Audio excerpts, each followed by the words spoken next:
Hey everybody, before we get into today's episode, I want to give a quick disclaimer. There's a few of them actually. The audio in this one got really messed up in the process. It's just involving Brandon's audio. So you might hear an echo sometimes. There was nothing I could do to fix that. It's just very subtle in a few spots. Also, Jeff's audio, for some reason, goes up and down throughout. And if you're watching this on the video, you might see Brandon out of sync sometimes. That's because the connection on my end was just bad. As you can see, there are a lot of issues, but it's still a pretty good episode. So, I'm losing my mind. Okay, enjoy the episode.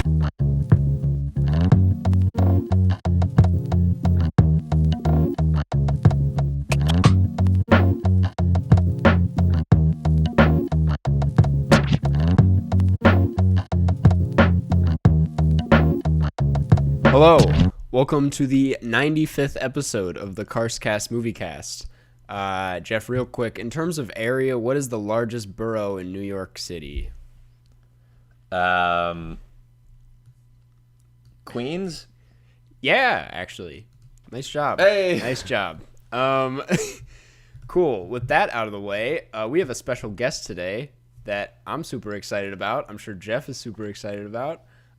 Yeah, one time on this podcast, I said he was a former guest, even though he wasn't. He wasn't, yeah. But now he's a current guest. Brandon Hoeg. He's a current guest. Yeah, what's going on? Good to have you here. Yeah. And this is kind of like our Sundance episode. Yeah.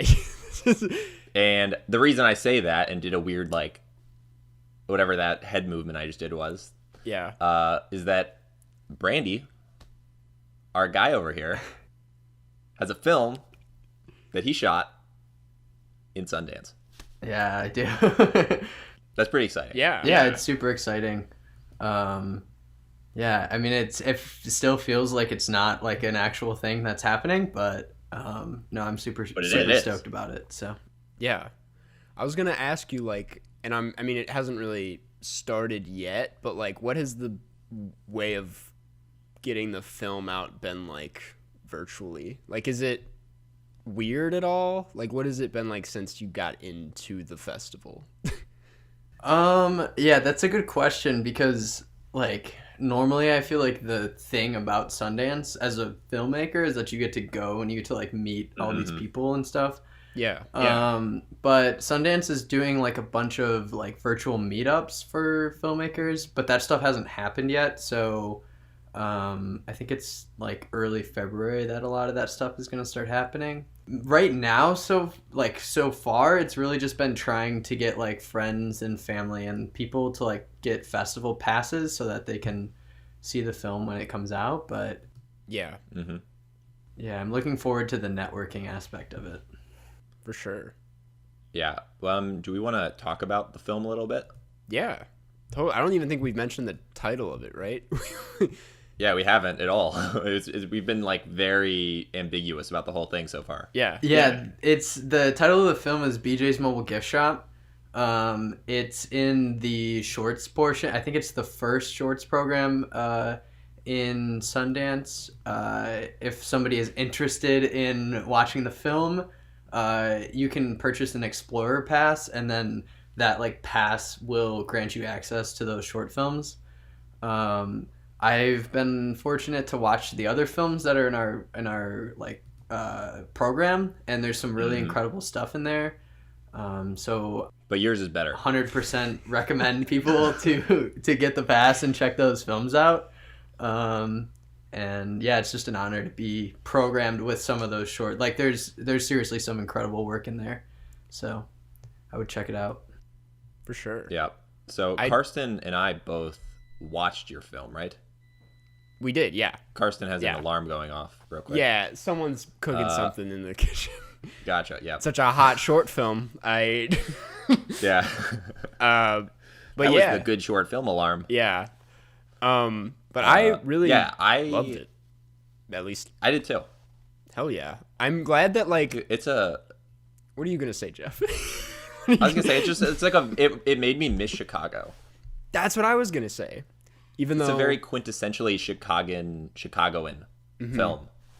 Yeah, that was one of the things that, like, so Jason, the director, who's, like, awesome, he's an incredible filmmaker, a good friend of mine. Like, one of the things that we, like, set out from the start was, like, so he grew up in the area, and he lived in Chicago for a while, and then he moved out to LA, and he always wanted to, like, come back to Chicago and make, like, a love letter to Chicago kind of thing. And so for us, like, a big part of the whole, like, visual language and the narrative was to, like, do this very, like, on the move, like, lots of locations, like, feels very Chicago sort of vibe. So it makes me really happy that you guys noticed that. That definitely came across. And also, I will say that, and this is obviously, we're not giving anything away from this since it's not generally available anywhere yet, but the one shot of, like, the skyline was like one of my favorite Chicago skyline shots, because you did it from a location that I've been to so many times. And I feel like most films that have Chicago skyline shots, they're just like, they're doing it so the skyline looks the most impressive, where you did it from, like, a location that people actually go to. Yeah. And that was, like, another thing that we talked about was is, like, we didn't want it to be, like, a Chicago film, like, just from, like, a tourist perspective. There's actually, like, even more stuff that we shot that's, like, in different neighborhoods that didn't end up making the cut. I think in total we shot in, like, 5 or 6 different neighborhoods, and then including, like, the Loop. So, and then, like, going to places, like, we shot underneath the L tracks, and Wicker Park. Yeah, we shot in Wicker Park, and we shot in Humboldt Park, and just, like, trying to get, like, a bunch of different feeling areas. And then on top of that too, we shot, like, down near the Magnificent Mile, like, during all the Christmas craziness. Mm-hmm. So, like, getting some of that, like, hustle and bustle, like, practically in the film was really cool. And I guess now too, like, with the way that things are now, it's really interesting to watch that film. I mean, I haven't been back to the Magnificent Mile since, like, February or whatever, but... Yeah, I was there, like, a week before everything closed, and obviously I'm not even in Chicago anymore. Yeah. So I haven't seen any of this stuff in forever. So that's why it was nice to see. Yeah. Totally. But, yeah, no, it was... And I think that was a big part of, like, the sound design as well, was that, like, a lot of, like, the train sounds were mixed, like, pretty high in the mix. And so it, like, felt like the people underneath the trains were, like, actually, like, yelling over the train to communicate with each other. And I just think that, like, a lot of the goal of the film was to make it feel like it's, like, somewhat lived in Chicago rather than just, like, using Chicago as a prop. Yeah, you got kind of lucky with when you shot this, since it's a film about, like, interactions that literally cannot happen now. Yeah. You just shot it, like, that is interesting. I haven't thought about that. So I feel like that even makes the allure of it, like, even people who are currently in Chicago, like Karsten, it still feels, like, nostalgic for a time when Chicago was a city where strangers had interactions. That's what I was going to say, because you were like, it made me miss Chicago, and I'm currently in Chicago, but it's a different time watching the short. Because, like, so much of Chicago is, like, the community aspect. I think, like, that's what it has above other big cities, especially, like, I don't know if you count LA, but, like, when I was in LA, I was like, this is not, I don't know. You really start to, like, appreciate the people in Chicago, and this, I think, did a great job at showcasing that. Thank you. Oh, I was just gonna say, I love the way you shot it, just with how many, like, close-ups there are. Oh, thank you. Yeah, I feel like the like visual language of that film was very much like to kind of, like, at a certain point make the camera sort of, like, fade away, and that it feels like we're just, like, watching this guy. Mm-hmm. Yeah, I mean, it was a very small budget, which I think is something that is interesting to get into, but so we didn't have the means to do much that was, like, very flashy or anything like that, but I don't really think that works with the narrative anyways. I don't know. Should I explain more about the film? For sure. Yeah, sure. Yeah. who, I mean, hopefully people check it out with at Sundance, but if not, it's basically about this guy who runs a gift shop out of like a suitcase. And so he's like an opportunist who tries to like sort of read the I guess pulse of the city and like try to predict what people will need and then like sell what they need in the moment to them. So like he tries to like go to people rather than people go to him. And I think it just like embodies this character who is like very much about this hustle. But he's this Asian American who lives with his grandparents who want him to get like a more formal type of stable job. And it's a little bit into that, like peeling back the layers to sort of look at, you know, what makes this guy happy versus like what he's kind of expected to do. And yeah, I don't know. I think it's like a nice little character portrait. Yeah, it squeezes so much into like its actual runtime. Like I feel like I get such a whole look at who this guy is, and yeah, I really like. Yeah, that. I think a lot of that credit too. I just got to shout out the editor Zoe Kraft, because I think trying to like really get everything that you can into that runtime was definitely a challenge. Like having seen like the assembly cut to the final cut, I think it really came a long way. Yeah, the editing was great. I also want to give a shout out to our friend, the colorist, Sam Howells. Yeah. This is for real though. The color of it, I feel like Chicago has, when you're actually there, a very specific color palette. And this film definitely like was able to emphasize that with how it was colored. Yeah, I think Sam did a great job. It's like a lot of that like bluish gray of like the concrete tone. Mm-hmm. And I mean, yeah, Sam crushed it. There was like a lot of stuff where like the sun was like running away from me or the clouds were running away from me on the other side of things. And besides like two little shots that still bug me, I feel like Sam did a really good job like blending everything together. And yeah, I think he crushed it. It's funny. I remember I feel like at the time there was like a lot of things that I both of us wished that we had like tweaked a little bit, but I do think it's something that has aged well because we shot this close to 2 years ago. I mean, it's kind of been like either in the editing room or like waiting to start the festival circuit for a while now. Oh wait, so you didn't shoot it like December of 2019? You shot it 2018? I believe so. Yeah. Damn. Wow. That's a while ago.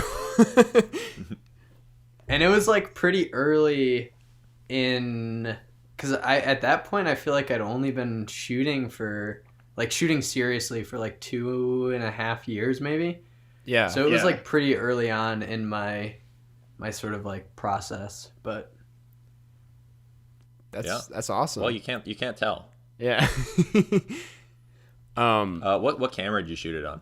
We shot Alexa Mini with Zeiss B speeds, which are like if anybody's familiar with super speeds, if not, they're like these lenses from the 1950s, and they have 3 aperture blades, as opposed to like most lenses will have like 5 to 8 depending on the optical design, but like because of that they give you this like the out of focus bokeh, it like in the background, like is usually like a bunch of little circles, or like people would be familiar with like seeing just like, you know, the out of focus like nighttime shots. Right. It's like all those circles.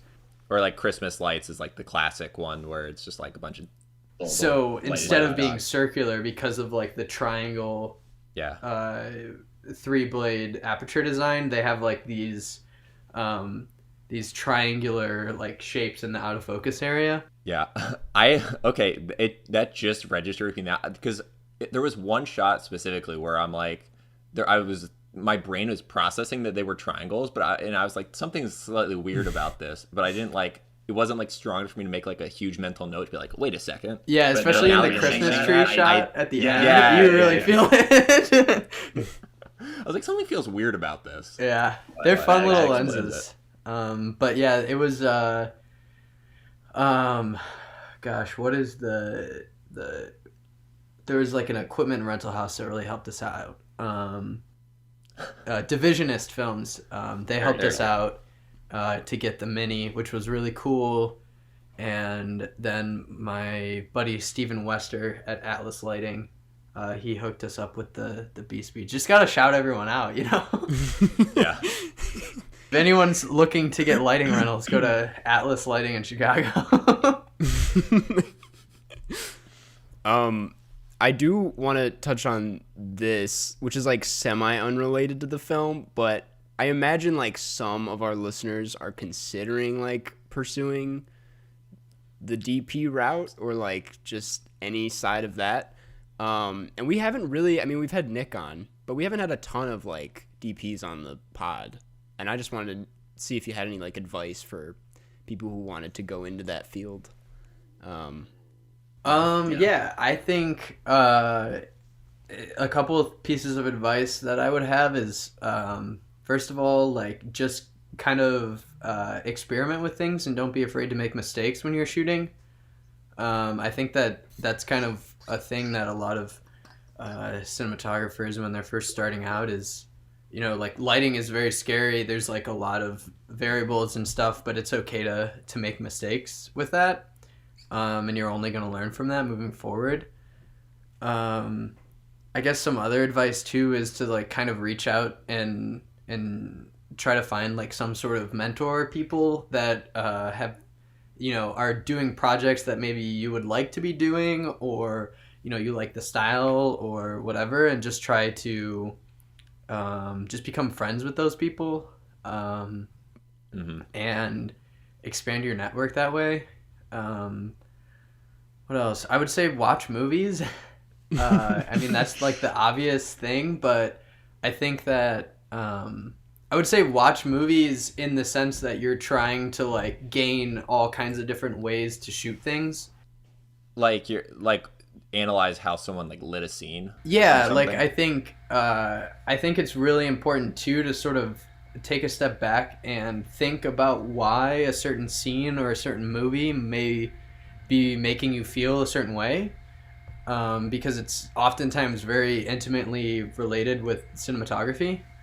And I think once you can start sort of pinpointing why certain things are making you feel a certain way, that you can kind of start, you know, developing your visual language and your understanding of visual languages.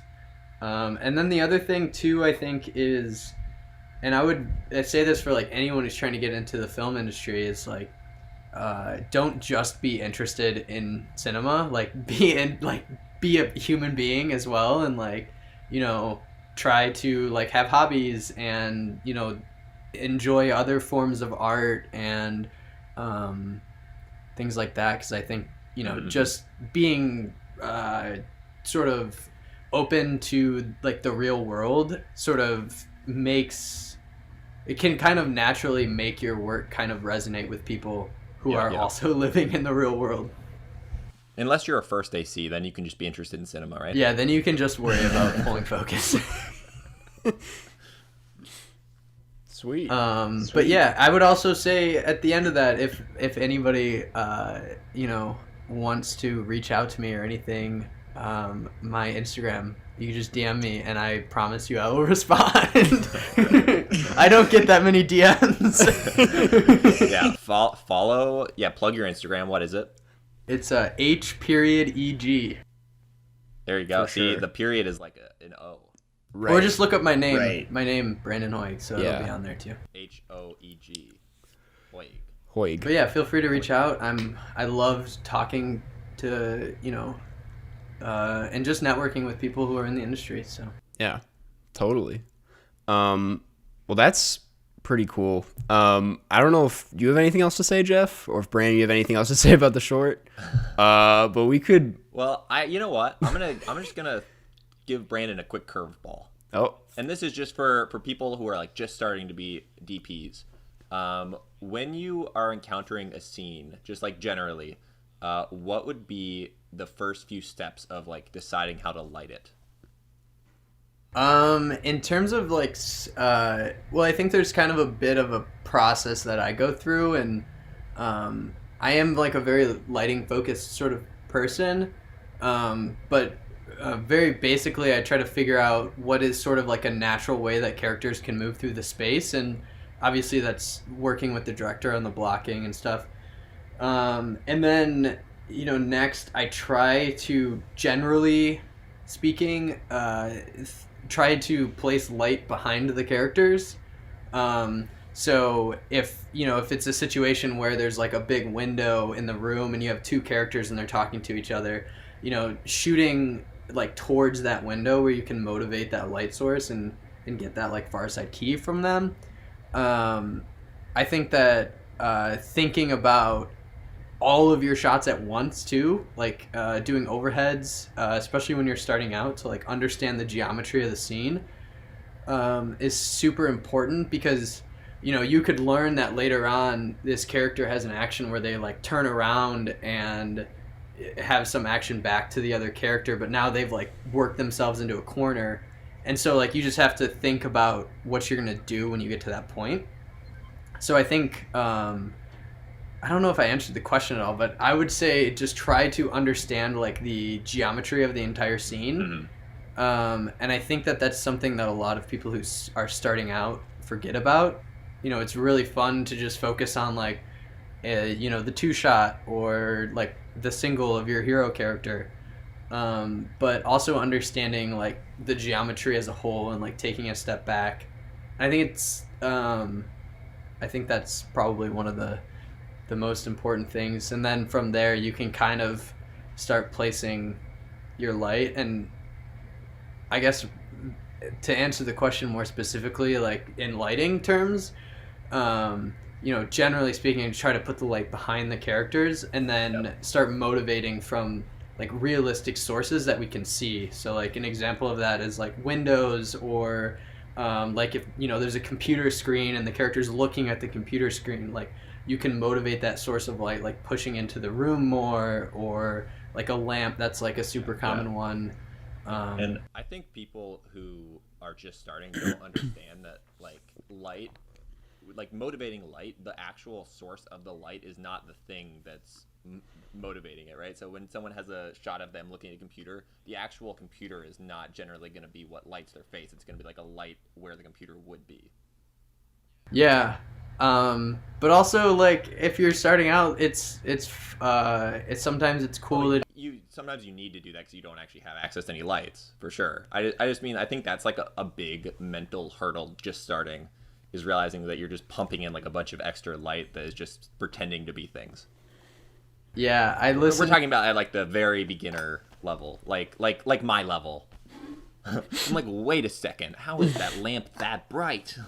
Yeah, I think that's I listened to God, I'm gonna try not to talk about Roger Deakins too much, but I listened to the Team Deakins podcast, and they have an episode where he talks about how like Billy O'Leary is like a big time gaffer. He's gaffed like massive movies, and he talks about how like his dream is to like one day light an entire feature film like just with things that you can buy at Home Depot. So I think that's also like an interesting, like there's people who are some of the best in the world at lighting, and would have no issues lighting an entire feature film with things that you can buy at Home Depot. So I'd say for people like starting out, just keep that in mind, that light sort of exists all around us, and there's ways to like, you don't need like a $6,000 sky panel to be able to make something that looks good. Yeah, but it does help. It does help. That's true. Yeah, I remember Rachel Morrison. She's a cinematographer in the ASC, and she did Mudbound, and then like basically, if I remember correctly, like immediately went to production of Black Panther. And she was talking about like everyone's like, what's the difference like between doing like a more grounded like Netflix. I think that Mudbound was like 10 million or something like that. Yeah. In that ballpark at least. And they were like, what's like the difference between doing like a grounded like run and gun style like Netflix feature versus doing like this huge Marvel movie. and she was like, well, on Mudbound I would be fighting for 10 sky panels for a day, and then on Black Panther I'd be fighting for 100. And so it's like, I don't know, I just thought it was funny. Yeah. Yep. Money doesn't necessarily solve all of your problems, I guess is the thing I'm trying to say. But if we are going to continue talking about the budget stuff, it could be interesting to talk about the budget with BJ's Mobile Gift Shop. It was I think the budget from pre to like the entire production budget was, I think, $5,000. So I mean, and I'm sure that probably sounds like a decent amount of money to some people. It's probably all stuff for the mobile gift shop. But realistically, like $5,000 to do like a super run. I think we had 4 days of shooting, and so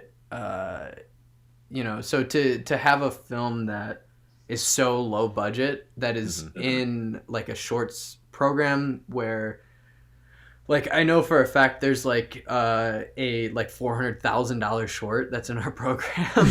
Yeah. So to like be even screening in that same thing. So I think, I don't know, I guess maybe one of the themes I'm trying to hit here is that it's not necessarily always about the budget that you have, and sometimes it's important to just try to put the best ideas forward and make something that feels like genuine. Yeah. And hope that resonates with people in the long run. Totally. Yeah, and I think that's a good note, because I think sometimes people starting out they'll write these scripts that they'll then try to like force to be super low budget, but it really shouldn't be. And BJ's Mobile Gift Shop is clearly a film where like even if you had a larger budget, there would be no like reason for it to be larger for what this like the concept was. So it's just like, don't force a high budget idea to be a low budget film. I think you can just kind of try to craft a low budget film from the outset. And I think that might be a better use of time. Carson, anyways. I don't mean to like throw you under the bus or anything, but what's been your experience with like navigating the budget side of things and like trying to make something that you feel passionate about? Well, I haven't had like a ridiculous amount of experience like making shorts myself. I made that one short film last year, Rhubarb, and that had a budget of like, it was not that much. I think we only like capped it on the Indiegogo at like 2,000 or something. I have to double check that. And because it was so low, and because I think I promoted it pretty hard on my Twitter, like didn't have a huge issue with that. But I also like, I do aim low on purpose for the same reason. I honestly think that, and I'm glad you brought up Roger Deakins' podcast, because I was just listening to it like this week. Like the lower the budget, I think sometimes the better the film, just because it forces you to get a lot more creative with what you're trying to do, and it just makes for a lot more interesting ideas. And I know that wasn't really answering the question, but yeah, I haven't really had a ton of experience with budgeting, because I haven't really needed to make a huge budget yet. But yeah. Do you guys feel like, because I know that you both make some stuff and are interested in that side of things, do you guys ever feel like there's like an idea that you have and that feels genuine to you, that feels out of reach because you're like worried about the budget side of things, or like how does that all feel for you guys? Yeah, okay, so I haven't made anything since I left DePaul, and when I was at DePaul, I would intentionally try to make things like on, using DePaul equipment and their sound stages, which would be a ridiculous way to make things if you're not at DePaul. Because I made that web series where it was like a 5-episode web series on a soundstage using 2 cameras with like a free crew. So the budget of that was $2,500 for like a 45-minute web series shot on sound stages, which obviously it would be astronomical if you were trying to shoot it that exact same way, not through DePaul. It would be like $80,000 if you were paying everyone or something. So I haven't had a lot of experience like trying to actually craft a real budget for like a real project, not through a school that's giving you crew and money. Yeah. I mean, that's the thing. I don't really, like, if I'm writing something or want to make something, I definitely the budget is like a thing that comes into play when the budget is a thing we have to start paying attention to. Like, a lot of the stuff I'm interested in making, like, coincidentally just doesn't require a huge budget. I'm not that kind of guy, but yeah, so I don't know. Not really, to answer the question. I think that's a good thing. I feel like I'm sometimes getting into this like weird territory where, and like meeting with new directors and writers and stuff, where there's a lot of like really good scripts I think that I'm kind of like running into, and people are kind of sending my way and stuff, and then you're kind of sitting in this like weird area where you're just waiting for like please somebody give us just enough money to make this type thing. So yeah, I mean, obviously I would encourage anyone to just try to make something as you're starting out, and I think focusing on making something that feels real is ultimately going to be better. I don't know. No, I actually just had someone who listens to the podcast, like, they asked me for some like advice on like general like filmmaking because they're just starting out.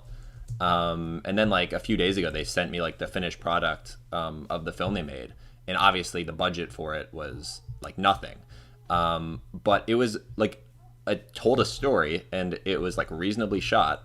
And if they were trying to go to film school, like that film would get them into most film schools. Mm-hmm. Like, and it cost them nothing. And it's like they executed the idea. There you go. Yeah, I think that's important. And like just kind of seeing that something like BJ's, that, I mean, like the budget is like remarkably small for I think what we did. And seeing that like resonated with people, I think is just like an idea that I hopefully can like pass on to people who are listening and like trying to get into something like this. I think you got to make go back and make a feature. BJ's mobile gift shop feature. We'll see what happens. I guess there's allegedly maybe a little bit of interest, but I don't want to, I don't want to put too much out there. Well, I guess we can get into the film real quick though. I will say, if anyone purchases a pass for that block of films and sends it to us, we'll give you a shout out on Twitter. Of course, yes, absolutely. Yeah. Anyways, though, speaking of Roger Deakins. Hell yeah. I was like, there are like multiple segues we could make here into this. There's so many. Into this next one. Today we're talking about No Country for Old Men. This is 2 weeks in a row we're talking about the Coen brothers, and I'm no offense to a serious man, very excited about this one though. because I love A Serious Man. This is something very special. And I like haven't watched it in so long, which is why I was like really excited to check it out again. But I will read the synopsis briefly. This is a 2007 film directed by the Coen brothers, and it reads, while out hunting, Llewellyn Moss finds his grisly aftermath of a drug deal. Though he knows better, he cannot resist the cash left behind and takes it with him. The hunter becomes the hunted when a merciless killer picks up his trail. Also looking for Moss is Sheriff Bell, an aging lawman who reflects on a changing world and a dark secret of his own as he tries to find and protect Moss. That's the basics of it. I mean, we read all these Google synopses, and maybe not usually, but a lot of times they don't really give you an idea for the film. No. I think this one does a pretty solid job. That's a great synopsis. Yeah. I was like, this one's one of the better. So Brandon. Yeah. Sorry to cut you off. No, you can go ahead. I was gonna say Carson usually does this, but I'm just doing it for a change. We always ask our guests. What am I doing? I'm not even saying English words at this point. We always ask our guests why they picked this film. Yeah. So this is one of my favorite movies of all time. I was a little nervous to pick it because it's not like bold or anything for this to like love this film. But I thought that it's an interesting film to look at, especially in terms of Anton and like character development and how to play a villain. And I think that it's also kind of a unique opportunity to talk about the way that lighting kind of impacts the mood and tone of the overall film, which is just something that I love talking about. And on top of that, I mean, I was just trying to like, I think that in the short that we were talking about earlier, I think that BJ is a strong character study, and so I think just like continuing this theme of character studies and how they resonate with an audience is just really fun to talk about. For sure. Yeah. I would say that like this is at this point, especially because it's been over 10 years since it came out, like I'd consider it a classic. I don't know about anybody else here, but it definitely. Yeah. I feel like anything that wins like Best Picture, right, can count as that. Yeah. Except for Green Book. Green Book. There's a few others. I've never seen Green Book. I just know you hate it. Wait, have you? I don't like Green Book. You don't like Green Book either? Okay, I remember one of the first conversations I've had with Brandon was at a party like 2 years ago, and we went off about Roma and then ranted about Green Book for like 20 minutes. So yeah, I actually already knew that. But where do we... Probably just screaming at each other in like the middle of like a tiny Chicago hallway. Exactly. But yeah, I don't know where to start with this. This is your first time though, Jeff. So I guess we can start there. It is my first time. To me, it's like it's kind of surprising to me to somebody who's like into movies that they haven't seen this film. Do you hear that dog? Oh yeah, it's not too bad. I was just wondering what you were doing. Yeah, I was trying to text someone to get rid of the dog. Oh yeah. Here, give me. Okay, you're good. All right, we're on pause. Okay, no, I think they're good. Okay, we're good. Sorry about that. But general impressions, Jeff? Did you like it? Yeah, no, I loved it. Okay. What if you hated it? I don't know what that would. Yeah, what if I was like, this would be such a challenging episode for me. Okay, so on Letterboxd though, I just, because I felt like it months ago, I just followed anyone who like asked me to. Mm-hmm. So I like looked through all of the reviews from all these people. And there were a few that were like 1 star. Oh wow. For this film? For this film. So there's a few people who listen to this podcast who think this is a 1-star film. Some people don't like this because like it's super, I would say it's very slow and quiet. I mean, like there's I think they thought it was like too straightforward or something. There's large chunks of time with cat and mouse. No dialogue at all. And yeah, people think it's a little too like on the nose of like this is just a guy, the hunted is being, or the hunter is, you know what I mean. But yeah, I mean, I could see if you were looking at it from like a very specific angle of like just the action happening, I could kind of get that. Yeah. But yeah, I think when you're analyzing it as a character study, I think a lot of doors are open for viewing this. Yeah, so I do not agree with those people, I will say. I like this film a lot. Yeah. I think Anton is, and I'm glad you were going to talk about this a little bit, Brandon, but like one of the greatest performances, and two, like just one of the greatest characters in general. I mean, like is able to stay on one note to a certain extent the entire film, but also very subtly kind of rise throughout. And just get a little bit crazier and a little bit more. I don't know how to describe it, to be honest. But I think what's so unique about both this film and Anton is that it never feels like there is something that's like in a rush to get somewhere. It never feels like Anton like feels like he's lost control of the situation. Like you don't, as he's tracking Ed like through like all of these places and stuff. It's like it never feels like the frustration of like slipping away is really like getting to him, and it feels like he genuinely believes that he is like it has the upper hand in every moment. It definitely feels like there's an inevitability to everything he does, where it's just like, he's just kind of on a quest that it's like in his mind obviously going to be successful with. And I mean, I think his like the scene where he like gets pulled over, I think that scene is like such a brutal like introduction to what he's like truly about, and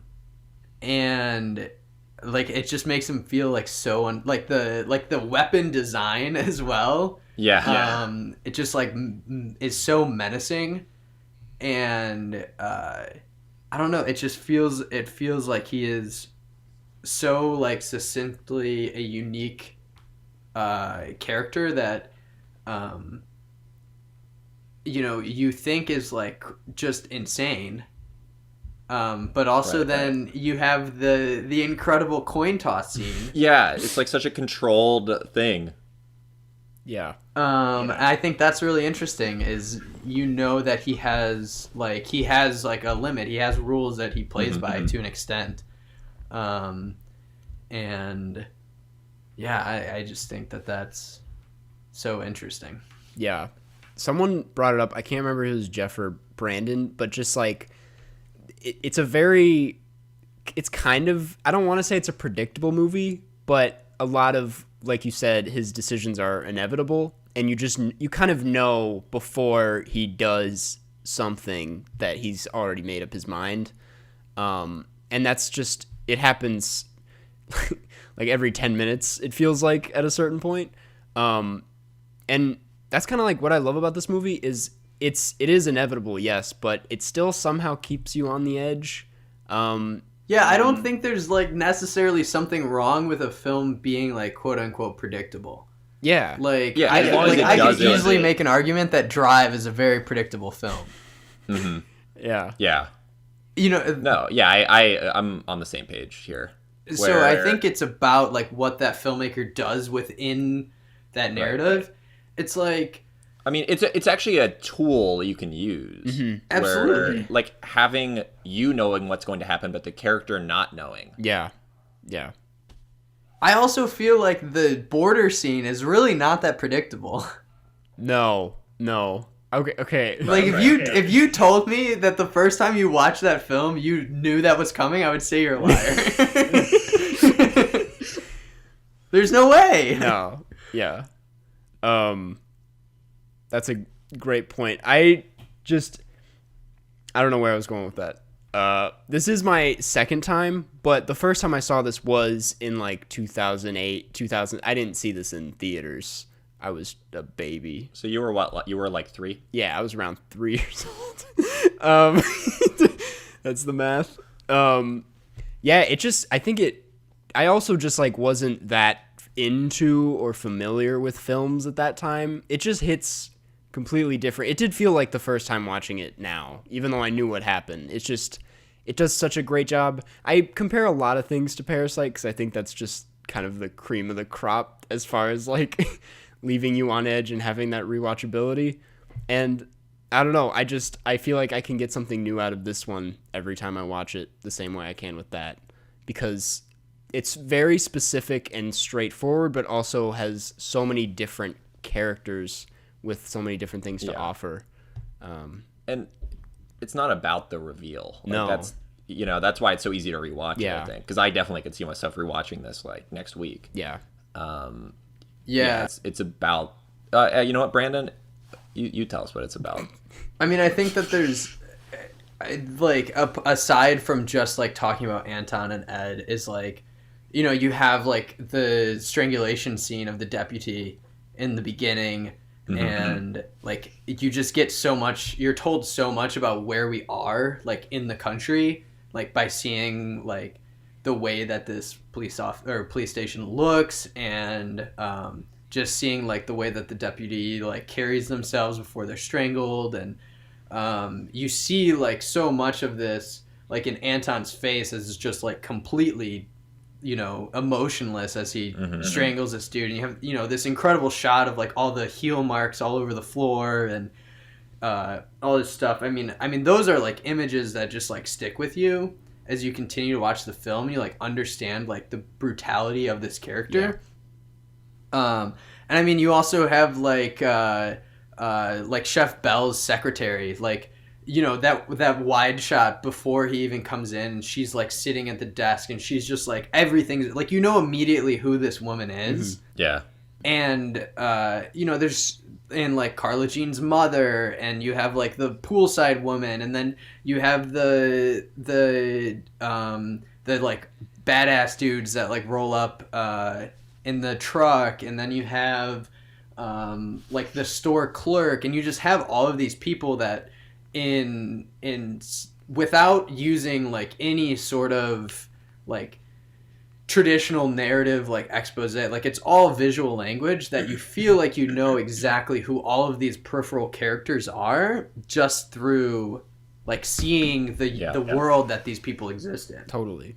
That's a great point. And this, I see this in a lot of Coen Brothers movies, is they pay a lot of attention to those like side characters, like the characters that they usually have no other scenes besides the one that they're in, because it just adds a lot of flavor to why Anton is so menacing, because these movies they don't read like, I mean, they're movies, but they don't feel like they take place in a movie world. They're very realistic at the end of the day, and I think that's why so many of the events in this and other Coen Brothers movies are just so memorable, because you're like, I feel like I would be that character too. Right. Like all the rabbis in A Serious Man are so specific. Yeah. It's like the suspension of disbelief is so small in films like this that you can just seamlessly sort of flow into this world. Like, even just getting even more simple than like, you know, the production design of, you know, these characters' spaces. Like you see the trucks that everybody is driving, like in the cartel scene, and then like, you know, you have that great shot as like the sun is setting and he drives up in like that old Ford F-150, and you're like I know exactly who this person is based on like the things that they have and the clothes that they wear, and I think that that's why you don't need the dialogue that comes in other films. Like that's why you don't need a lot of cutting. That's why you don't need you know, I guess that's like the counterpoint to when people say that it's boring or predictable. It's like you're kind of understanding these characters and like formulating your connections with them, and the film doesn't feel like it's in a rush to get somewhere, to like make you feel a certain way or make you you know, it's like if you want to take something like Uncut Gems or something for an example, you know, like shooting so tight and you're like with these unique characters and like you're always cutting and like you just know that the craziest shit is going to happen to him. It's like that is such a different energy of like understanding these characters rather than like, hey, these characters are like going through life and like Anton is catching up. And like and we don't know exactly where they will collide, and I think that's where like that tension comes from. Yeah, and do you prefer this type of film to something like Uncut Gems? I don't know if like prefer is the right word. It's just like viewing it as a different tool to accomplish kind of a similar thing. Yeah. And I would say that the language that both of those films chose was absolutely correct for those scripts. Yeah. You know, like as an exercise, like imagine this film shot like The Bourne Supremacy. You know, like realistically, it's not that much different if you're boiling it down to like this person being chased for money or for, you know, whatever it is. You know, that's a lot of what the Bourne movie is Jason Bourne is chasing somebody else while somebody else chases him.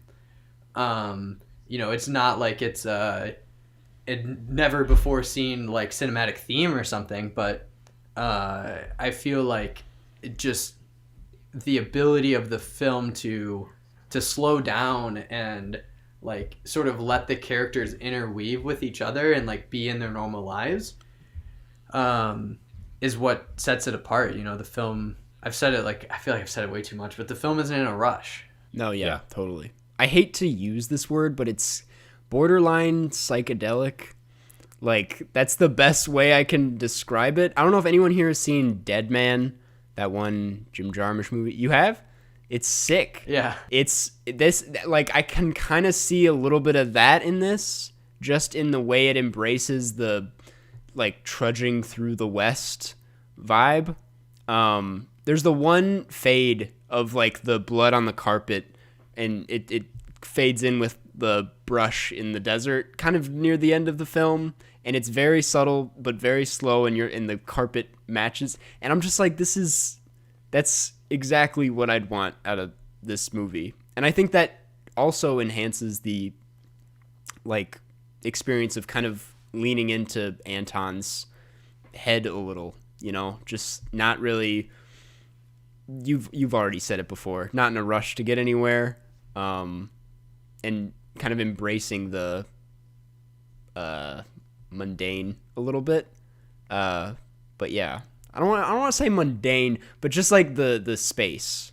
But yeah, I know. I think that's something that is like acutely connected to this like Texas landscape, is the space. Yeah, and like the amount of ground that they're covering in this chase.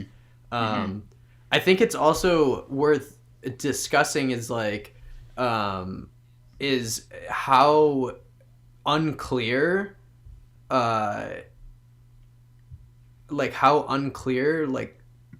where Llewellyn is going is for like 90% of the film. You know, it's like once he makes that like very like the inciting incident like portion of the film, and then when he like answers that call to action, I feel like this film is very much like a hero's journey film, so I'm just gonna like use those terms. It's like a refined hero's journey, and the third act is like a little bit changed, but the first act is like textbook hero's journey, like inciting incident, finding the money, and then when he finally leaves from the mobile home with his wife, that's like the answering the call. It's like from that point, like you don't really know what he thinks like he's going to do with this money, or like it's not super clear what his like intention is, but like you as a viewer just like understand that him as a human being is like, how can I get away with this money? Yeah.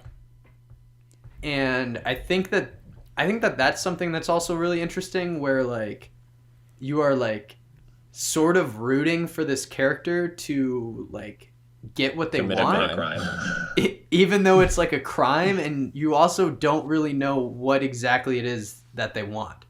Yeah, I think that's interesting.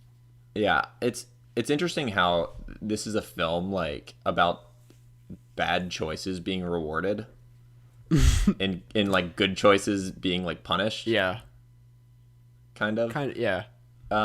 Yeah, it's just like, I mean, I guess I don't know if I have a fully formed thought here, but it's like, I don't know, it's like it's a Western, and it's like now there was like this period of like stasis where it was like fairly like safe, at least according to like, the sheriff. And then it's like they're back in the Wild West, and it's like kind of a Western film. I'm saying a bunch of words here. No, I think you're right. It's like this modern day Western that sort of flips some elements of the classical Western on its head, where it's like, I mean, like in some ways, Llewellyn is supposed to be like this, like, cowboy-esque character that you root for. Yeah. But he's also like, it's like, where is the redeeming character? Like, you understand that he's trying to do it for his family because, you can tell that they don't have like the best living situation. And so you understand that that's like the want is to put your family in a better situation. So like naturally you're going to root for that like human quality. Right. But the thing is like every like bad decision he makes are the ones that he would have gotten away with if he didn't make like the morally correct decision. Where it's like if he didn't go back the first time, he probably would have like never had any issues. Yeah. Oh. I wanted to like briefly mention the sound in the film, like not just the sound design, which is phenomenal, but like the score, which is like so subtle but very so haunting, because it's like one of my I love it when this happens in movies. It happened in First Reformed, where it's like you don't realize music started playing until like you're way deep into it, and it's the movie's way of kind of just slowly creeping itself into your mind without knowing, and it makes for a very kind of like, I don't want to say out of body, but it definitely like enhances the experience a lot, and this is a very good example of that. Yeah, I forget who did the score. I wish I could credit, but yeah, anyways, just I was hoping Brandon knew. Yeah, I know. I expected Brandon. Composer. It is Carter Music Burwell. by Carter Burwell. Yeah. Cool. Brandon, you said you had more like Carter's scores well. Yeah, for sure. This is why we keep you around, Jeff. Wait, Brandon, you said you had like a scene breakdown of something for this. I don't know. Maybe I thought it would be kind of cool to talk a little bit about the coin toss scene. Yeah, of course. It's one of the best scenes in the movie. Yeah. I don't know. I figured maybe this would be a cool opportunity to just talk about like how they use visual language to also build tension within the scene. Mm-hmm. So I guess I'll just kind of, go for it. You have this shot as Anton walks in, and you have the reverse of the cashier, and there's like all the peanuts in the foreground, and like the wrenches and like belts and everything for like every kind of car, and there's just like way too much stuff like jammed into one spot. Mm-hmm. And like we know from this like high angle like wide shot that there's just like nothingness on either side of this gas station, so you sort of have already built up the like isolation of these characters, and that there's like really no exiting. I think that a lot of times an establishing shot is sometimes just that, where it's just establishing the space. But I think the interesting thing to note here is that it's like very clear in this shot that it's there's one car that's parked there, and it's Anton's car, and you can see for miles and miles that there's like nothing else in the distance. It's just the road.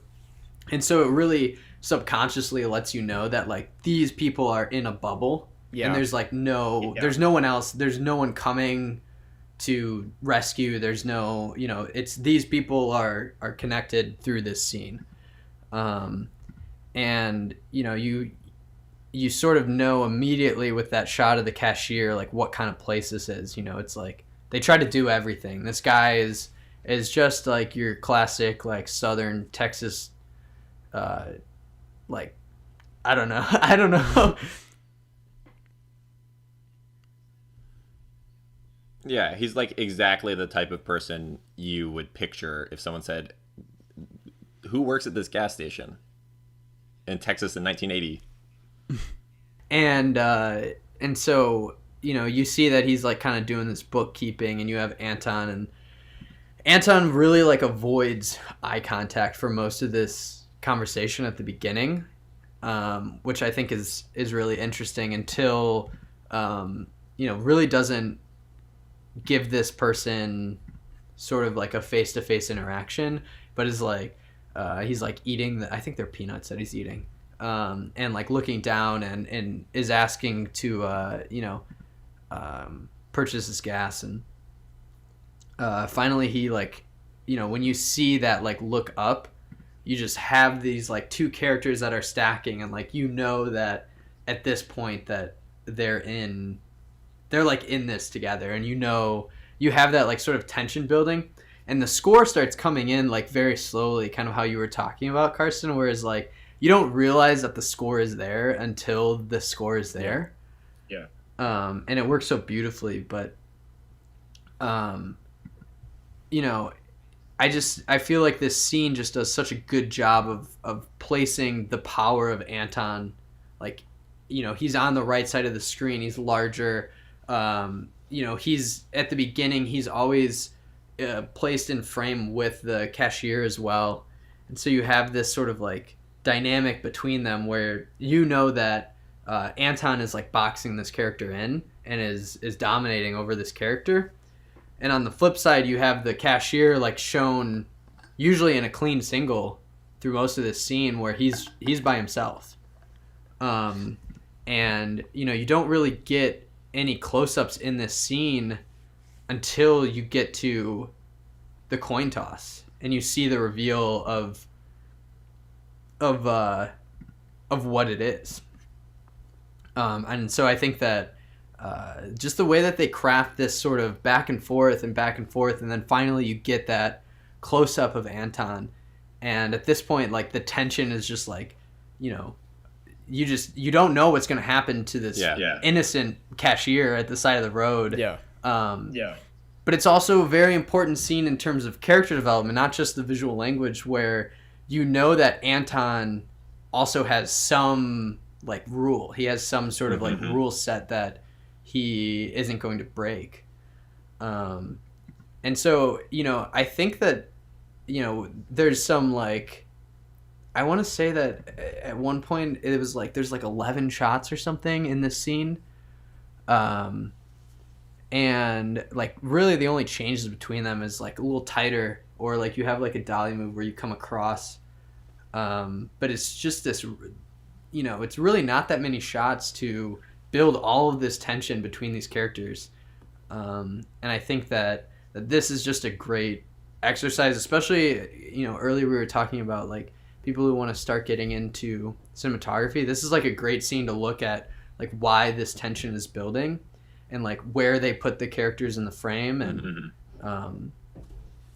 yeah, I don't know. I hope this made some sense. Totally. No, it did. I mean, also in terms of like looking at it from a screenwriting perspective, like those things obviously work in tandem. So I think it's a great exercise in cinematography and screenwriting. Yeah. For people trying to write scripts and shoot them. Don't put it in your pocket. Cool. Well, yeah, this was, I think Jeff would agree. This was a good one. Our most comprehensive discussion we've ever had. Definitely on this podcast. Talked about the movie today. What is everybody feeling for, I think I have a pretty good idea, but what is everybody feeling for the score on this one? Well, we also do time of day. We do time of day. So, Brandon, give your star rating and also the time of day you would prefer to watch this film or like think it should be seen. Yeah. I think this is a solid 10 p.m. You start watching the film. Yeah. And my rating, I got to give it a 5 out of 5. Yeah. I think it's an incredible film. I might have the exact same answer as Brandon. That is like 10 p.m., 5 out of 5. I'm gonna go 11. Oh, and that's because I'm just someone who stays up a little, you know, later. Right. So for me, that it's probably what some people's like 9 p.m. Yeah. But yeah, I gave it a 4.5, and I have no actual reason that I can say this is not a 5. I think that's interesting because I feel like for some reason, and a lot of people that I've talked to, like in relation to this film, it's like you feel like you want to find like a reason why it's not a 5 out of 5. Yeah, for sure. I just think it's, and I've said this before, but it's like my go-to for a perfectly like efficiently crafted film. And I like it's kind of like I think I did the same thing with Whiplash, where I gave it a 4.5, and I have no reason to back that up. Yeah. Where it's just like, for what it's doing, it's like a perfectly crafted film. Yeah, I mean, the lighting is so good, too. The lighting is so good. Sweet. Yeah. Well, that's No Country for Old Men. I'm glad we got to talk about this. I don't know why I'm starting this. I'm just going to spit this take real quick. For a lot of people, there's like a weird, there will be blood, no country for old men debate. and I am. Oh, really? I don't know why. I think they came out in the same year or something, but people compare them all the time. I'm on this side of things, and that's all I'm. Like, I prefer this a lot more than There Will Be Blood, but also, why are we comparing them? I say as I. I mean, I think this was also the year that like Roger Deakins didn't win Best Cinematography because he like voted for himself in a different film that he was nominated for. Yeah. And like he was nominated twice this year and didn't win either, I'm pretty sure. I think it was because like people split the vote between them. Yeah. But this is absolutely this is the best cinematography of 2007. We'll move on to questions. We only have 2 this week. Yeah. We'll keep them brief because this has been. All right, and we have from the $15 patron Jacob Colness. Yeah. If I'm not mistaken. Yep. It's going to be a tough one to answer because I don't know what. But at the same time, it is Jacob Colness, the $15 patron, asks favorite 2021 movie so far. Okay. It's tough because. And to be clear, if you are a $15 patron, yeah, we answer your questions on this episode. The normal podcast. Yeah. This, like any normal podcast, not this specific one. Like if you ask a question next week, we're not going to like re-edit this one. Right. To put your question in this episode. I'm pulling up my my Letterboxd. I'm not. I have just on my phone. Yeah, I haven't seen any. Technically, I haven't seen any 2021 films yet. I know some of these will count though, and I'm gonna go ahead and count the documentary I watched last night called "Some Kind of Heaven," directed by Lance Oppenheim. We may or may not have an episode with him coming out eventually.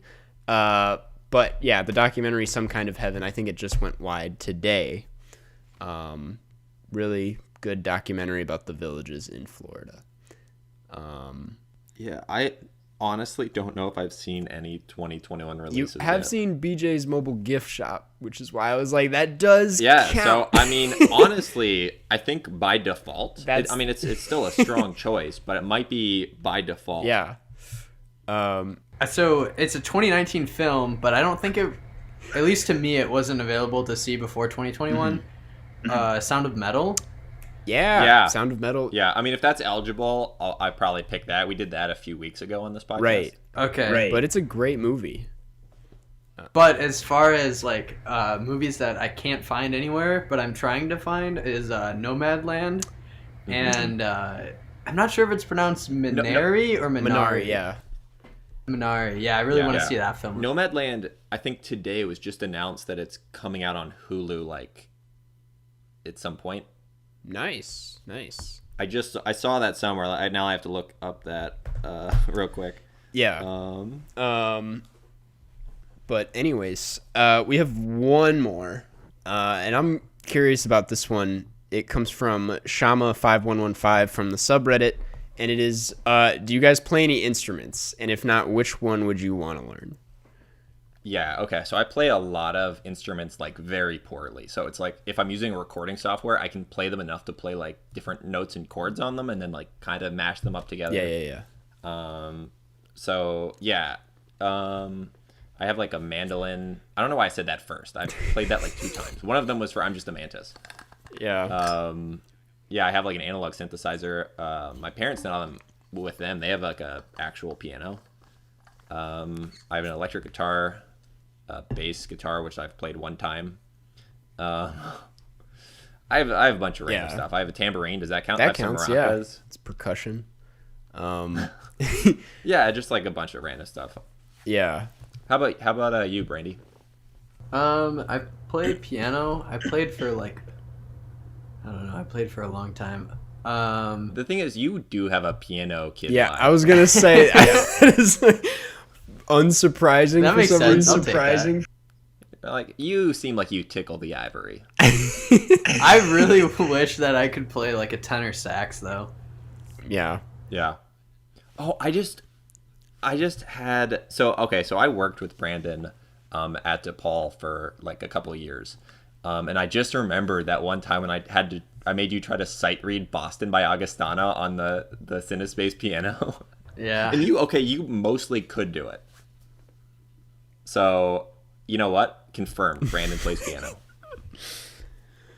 Karsten, what about you? I played guitar a lot as a kid. I was pretty good at it and fell out of it for some reason. I also was a choir kid up until high school. I've lost all those chops though. And I would love to play the piano. I wish I was good at. I know like a few chords, but I can't do it. The thing is, keyboards like suck because you don't get that like the actual feeling of playing the piano. Yeah. Where you get like the the note sound out of like a speaker, but you don't get like the vibration feeling. So yeah, now that I'm home, I just like mess around, even though I just can play chords by like doing math where I'm like, okay, you do a major chord with like this way. And yeah. But yeah, now that I'm here, every now and then I just play the piano just because it's like, it feels nice, even though I am crap at it. I just kind of hit notes in like, if you stay in C, it sounds okay. If you just like land back on the C at the end. Yeah. Cool. Every musician listening to this is like, just laying back on C. I'm like, well, I have a song on Spotify. Yeah, so. With 5,000 plays or something. Yeah. And almost all of them were by one guy who was boosting my play count. Yeah. Jesus. Well, that does it for questions for this week. We will start wrapping it up. Jeff, is our next movie still to be determined, or did we decide on Promising Young Woman or something else? Yeah, I'm down for whatever you're going for. Okay. So next week we are talking about Promising Young Woman. It is available on Amazon to rent. It's a little pricey, but it is a new release, so that's kind of the best we got. And while I'm here, I want to give a quick thank you to all of our lovely patrons over at patreon.com/Carscast, where you can go to get exclusive access to bonus episodes, Q&As, shoutouts at the end of every episode, Zoom hangouts, and much, much more. It is a fantastic way to support us. A lot of fun going on over at the Patreon. So without any further ado, thank you. Addison Ware, Allison Grace, Annabelle Falk, Ben Chow, Bex, Blake Root, Boat, Brandon Yu, Brock Schultz, Camilla Eden, Fozzie Bear, Grant Gow, Hannah E, Harry Remedianakis, Iron Tusk 93, it's me, Luke Hillis, I'm back, bitches. Iva, Jaden Easton, Jacob Colness, Jane V, John Van Hout, Joshua Krzwicki, Kara M, Katie T, Kaylee Patney, Liqui, Liv Rob, Lucian Vecina, Martin Def, Martina, Marilee Borslow, Micah Simmons, Michael Decker, Monroe Page, Parks, Riley Ost, Robert Burke, Saba, Sam Farr, Sophia Arieta, Supercalifragilisticexpialidocious, Smitty Werbin, Jaggerman Jensen, Taylor Hardy, 10 Billion. This podcast peer pressured me into getting a letterbox. Tom Likes Beans, Vegard Strom, Vera S., William Fontaine Jalbert, Xavier Fossier, Yoki Sasquatch, Yusef A., Zizzy's Zippy, Zipper Zips, and Zzz. Thank you. Some new names in there. We appreciate it. So yeah, that's it, Jeff. I love you. All right, cool. That's the patrons. Thanks, guys. What's the last thing read a review. Yeah, we read a review and then we get out of here. This one, we read reviews at the end of every episode to encourage you guys to leave reviews because we love hearing what you guys have to say about the podcast. This one comes from JP Howard, 5 stars, and it reads, I've been a fan of Carson for a while, and I've always credited his channel for getting me into film. Discovered the pod earlier in quarantine, and I love listening to it while I walk my dog and fall asleep to clear my mind. It's just a really fun podcast that can make you think a little about the film being discussed without coming across as pretentious or too intellectual. I am obviously also a Jeff stan, just has really entertaining episodes and always provides a good laugh. Definitely deserves to be a top 94 film and television podcast, in my opinion. This is the third review. Thank you. It's a great review. Yeah, that's like 3 in a row where people say they listen to it while walking their dog. It's become a bit now where people just mention that they walk their dog. That's great. Cool. Well, that does it for the episode. Brandon, do you have anything else to plug before we head out? No, I just think get the Explorer Pass because there's not just my film, but there's some really incredible films there. And if you like movies, you're probably going to like checking out what Sundance has programmed this year. And I think they're doing like an app for your TV, and like they're gonna make it super easy since it's all virtual. So yeah, just stay safe. Don't get too many people to come over and watch the movies or anything. But hopefully it's a good like quarantine activity for people. Yeah. Yep. Real quick, I'm just gonna plug something for Brandon. Brandon shoots all the music videos for local Chicago band Beach Bunny, and they're very good. So check those out. Yeah. Feel free to check out my Instagram. I guess the last thing. I'll put it in text. Yeah, like for real, subscribe to his Instagram. Good film photography. Yeah. H.eg. Cool. Well, Brandon, thanks for being here. We really appreciate Thank it. you guys so much for having me. Yeah, we'll have you on again when we want to actually have a good episode where we talk about the film. Cool. Jeff, do you have anything else to say? Catch you on the flip side. Catch you on the flip side. Thank you. Flip side.